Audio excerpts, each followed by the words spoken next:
Hey guys, back today for a few more pages of the first chapter in Mrs. Piggle's farm.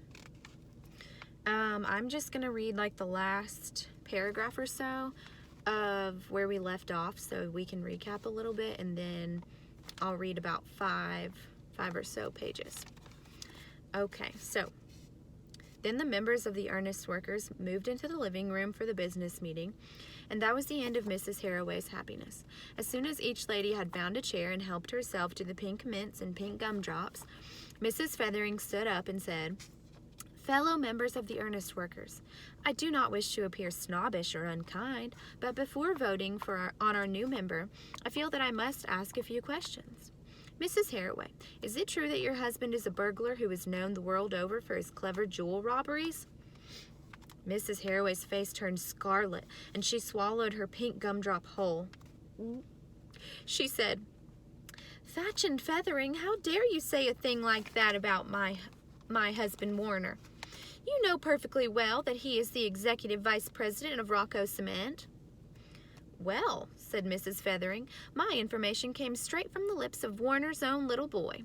Last week he was over playing canasta with Winifred, and he told Vernon that me and his mother and Daddy could never go out any place because his daddy was hiding from the London police and the Paris police and the Russian police and the FBI. He also told us that Warner's picture was in every post office in Europe and that he is training Fetlock, I believe that is your son's name, to work with him. He said that so far, all his father would allow him to steal were the little things like rings and watches, but he thought he would be ready for the big stuff by Christmas." Mrs. Gorman jumped up and said, "But Fetlock told us that his father was a train robber."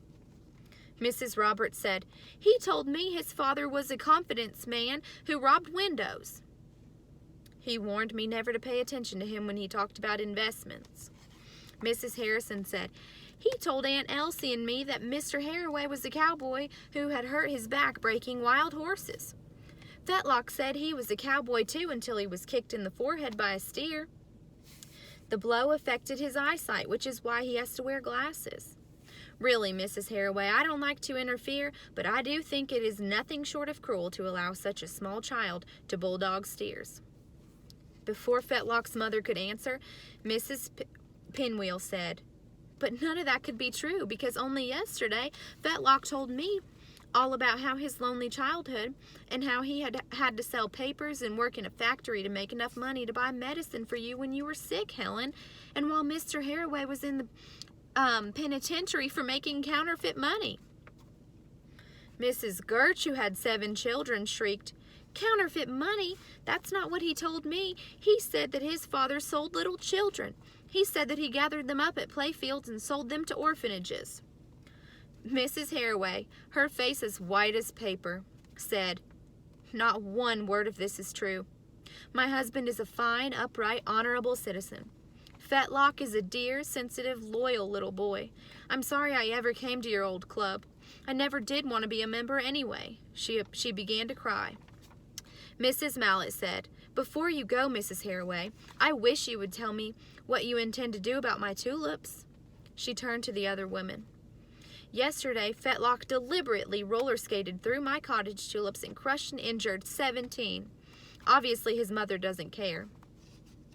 Mrs. Harroway said, "I do care. I care terribly about your tulips, Mrs. Mallet, but I was so excited when Mrs. Workbasket called me that I forgot. What would you like me to do, pay you for them?" "Oh, heavens no," said Mrs. Mallet. "I wouldn't dream of anything like that. I didn't intend to make any trouble. I just thought you should know. I think a normal mother wants to know when her child performs vandalous acts. I know I would. I would want to know anything like that a child of mine did, although goodness knows Williver is really too good. Too good to live, his old Irish nurse used to say. Naturally, I didn't expect you to pay for my tulips. How could you? They were very, very rare and in full bloom. Really priceless. However, if you insist, I might accept some other plants. Zinnias, perhaps. I noticed on the way over here that you had some fine young plants." "Oh, I have," said Mrs. Harroway. "They are strong and stocky and very healthy. I'll bring them over to you as soon as I get home." "Oh, there's no hurry," said Mrs. Mallet, "but I would like to get them set out before dark. Of course, zinnias aren't as pretty as cottage tulips, but I guess I can't be particular, can I? Mrs. Haraway blew her nose on her pink handkerchief, gathered up her pink gloves and purse, and went into the bedroom for her pink coat. Her happy day was spoiled, and she wanted to die. Big tears made polka dots down the front of her pink suit and splashed onto her purse.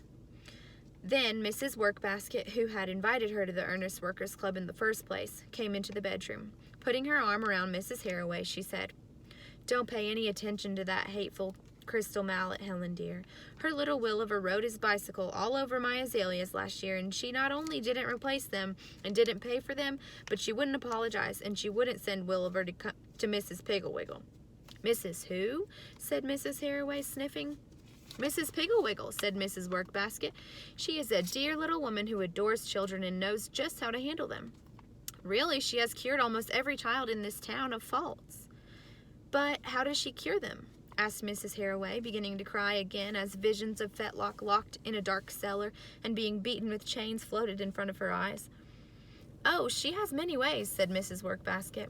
"Some magic and some not. But I'll tell you this, Helen. Every single child in this town adores her, and she has cured most of them of faults. Actually, the ones she has cured love her the most of all." "Well," said Mrs. Haraway, blowing her nose, "I'm pretty sure that Fetlock really did tell those stories. He has a fine imagination, and he is very lonely because none of the children will play with him. Where does this Mrs. Piggle live?" "She used to live here in town in a funny little upside-down house," said Mrs. Workbasket. "But last winter, she bought a small farm just on the outskirts of town in Little Spring Valley. She has a nice white farmhouse, a large red barn with a big hayloft, a cow and a calf, a horse, some pigs, chickens, turkeys, geese, sheep, a cat, and a dog. I believe she even has a parrot and a hive of bees. Since she moved to the farm, she usually invites the children to come out and stay with her until they are cured. She says this is a big relief to the parents, fun for the children, and makes life very interesting for her animals, who are always anxious to help with her work." "Are you sure it would be safe for Fetlock?" asked Mrs. Haraway anxiously. "He's so delicate and high-strung." "Actually, Fetlock would be much safer at Mrs. Piggle's farm than he would be here in the city," Mrs. Workbasket said, "and he might gain a little weight. He looks awfully puny for his age." "It's his tremendous brain," said his mother. "His brain is so huge it takes all the nourishment from his little body."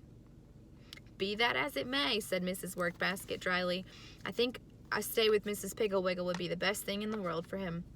I think she could even cope with his tremendous brain. Why don't you call her right now? Here's her telephone number." I'm going to stop right there. It seems like a good place to stop. That was a very interesting chapter. I'm glad Mrs. Piggle's starting to make her appearance in the book. We all love her. So, hope you guys have a great rest of the day. See you tomorrow.